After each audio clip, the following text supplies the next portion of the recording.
Lama tak muncul di TV, begini kabar polisi masuk Pak Eko. Media sosial pernah dihebohkan dengan sosok Eko Hari Cahyono atau yang akrab disapa Pak Eko. Polisi yang viral karena kalimat masuk Pak Eko ini dikenal sebagai sosok yang ramah. Pak Eko merupakan anggota kepolisian yang berdinas di Pusdik Sabara Lemdiklat Polri di Porong Sidoarjo, Jawa Timur.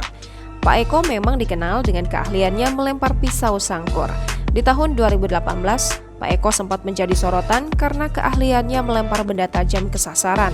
Tak hanya pisau sangkur, Pak Eko juga mampu melempar benda tajam lain seperti sendok makan hingga cangkul ke arah sasaran. Aksi yang dilakukannya dengan gaya jenaka dan tak pernah gagal membuat banyak orang mengaguminya. Bahkan, akun Instagram pribadi Pak Eko kini telah memiliki 91.000 pengikut. Setelah lama tak muncul di layar kaca, Pak Eko masih tampak aktif di media sosial Instagram. Ia pun kerap membagikan potret dan video terbarunya. Penasaran dengan potret terbaru Pak Eko polisi pelempar jitu? Berikut potretnya. Dilansir dari akun Instagram papi_eko_pusdik_sabara_porong, terlihat potret Pak Eko saat tengah asik bernyanyi. Di postingan lainnya, Pak Eko memanfaatkan waktu liburnya dengan jadi tukang bangunan.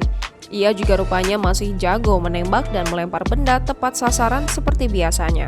Tak hanya melempar benda-benda tajam, Pak Eko rupanya juga jago melempar benda lain seperti selembar kartu ke dalam gelas yang letaknya cukup jauh.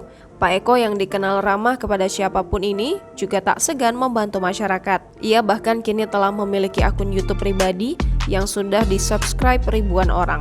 Itulah potret dan kabar terbaru polisi Pak Eko yang sempat viral pada tahun 2018 lalu. Jangan lupa subscribe, share, komen, dan like ya!